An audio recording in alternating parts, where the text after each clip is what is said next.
जामन जी ने कपियों को कहा कि जब तक मैं लौट कर नहीं आता हूं आप यहीं रहिएगा। मैं जा रहा हूं, मेरे हृदय को अत्यंत प्रसन्नता हो रही है। किसी भी कार्य को प्रारंभ करने से पहले प्रसन्न चित्त होना बहुत आवश्यक है। क्यों? जिस कार्य के प्रारंभ में आपके चित्त में प्रसन्नता नहीं है, सावधान, कितना भी उपाय करिएगा कार्य पूर्ण होने में संदेह है। हनुमान जी कहते हैं होई ही काज, काम होगा। क्यों? मोहि हरस अभिषेकी, मुझे विशेष प्रसन्नता हो रही है। चले, सुंदर नाम के पर्वत पर चढ़कर बार बार भगवान के नाम का जयघोष करके हनुमान जी चले हैं। हनुमान जी चले तो हनुमान जी के चलने से पाताल तक कंपन उत्पन्न हो गई। पाताल तक सब कुछ कांपने लगा। क्यों? ये गति का सिद्धांत है। आप में से वो जो लोग गति के सिद्धांत के बारे में पढ़े होंगे, न्यूटन ने गति के 3 सिद्धांत दिए। उसमें जो तीसरा सिद्धांत है थर्ड लॉ ऑफ मोशन, उसमें न्यूटन कहते हैं to every action there is an equal and opposite reaction. प्रत्येक क्रिया के बराबर विपरीत दिशा में प्रतिक्रिया होती है। हवाई जहाज आगे बढ़ता है तो वहां भी गति का तीसरा सिद्धांत है। जितने वेग से वो पीछे थ्रस्ट छोड़ता है उसी वेग से आगे बढ़ता है। ठीक ना? उसी सिद्धांत से हनुमान जी महाराज गए। जितने बल से हनुमान जी ऊपर उठे उतना बल नीचे गया, और नीचे गए हुए बल का परिणाम क्या भया? पाताल तक सब कुछ कांपने लगा। धरती के 7 तल नीचे पाताल तक सब हिल गया। समुद्र में एक पर्वत है जिनका नाम है मैनाक।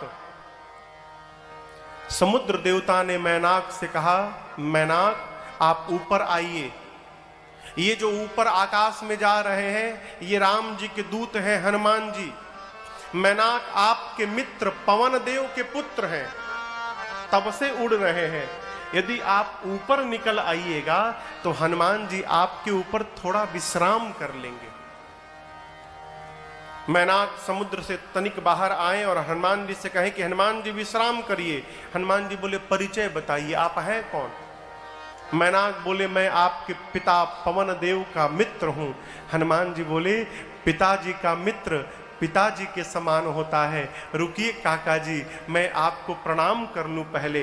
हनुमान ते ही परसा कर, हाथ से स्पर्श किया, पुनि कीन्हा प्रणाम, और बोले विश्राम, राम काज कीन्हे बिनु मोहि कहाँ विश्राम।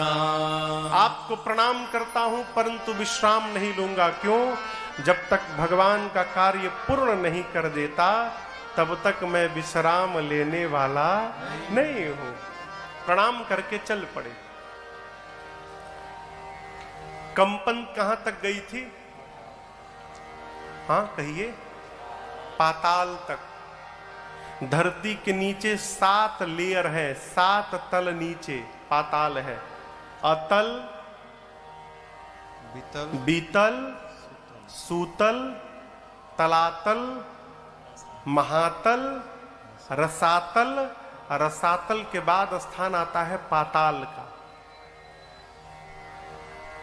इसी पाताल में देवता लोग रावण के डर के मारे जाकर छिपे हैं। जब पाताल में सब कुछ कांपने लगा ना तो देवता डर गए। क्यों? रावण भी जब चलता था, गोस्वामी जी कहते हैं चलत दसानन डोलती अवनी। रावण चलता था तो धरती डोलती थी। पाताल में सब कुछ कांपने लगा, देवता डर गए, कहीं रावणवा तो नहीं आ रहा है वो। अरे पता करो कहीं रावणवा तो नहीं आ रहा है, भागेंगे यहां से हम लोग। एक देवता ऊपर आए, पता लगाकर बोले रावण नहीं आ रहा है लेकिन हनुमान जी जा रहे हैं लंका। अब यहां देखिए, जो आदमी अपने किसी स्थान पर मार खा के आया रहता है ना, तो वो दूसरे के बारे में भी यही सोचता है कि जैसे मैं गया था तो मेरा वेलकम हुआ, वैसे इनका भी वेलकम होगा। देवताओं को हनुमान जी के बल पर विश्वास नहीं है, उनको लगता है ये भी जाएंगे तो मार खा के चले आएंगे। तो हनुमान जी के बल और बुद्धि का पता लगाने के लिए देवताओं ने पाताल से सुरसा जी को भेजा। सुरसा आई, हनुमान जी के सामने खड़ी हो गई। अब बोली, ऐ बानर, देवताओं ने मुझे तुमको भेजा है भोजन करने के लिए, मैं तुमको खाऊंगी अभी। हनुमान जी बोले, माई बहुत जरूरी काम से जा रहा हूं, मां की सूचना लेने जा रहा हूं, थोड़ा टाइम दो, मां की सूचना राम जी को दे दूंगा, उसके बाद अपने आप तुम्हारे मुख में चला आऊंगा। बोले, ना, कवने जतन दे नहीं जाना, किसी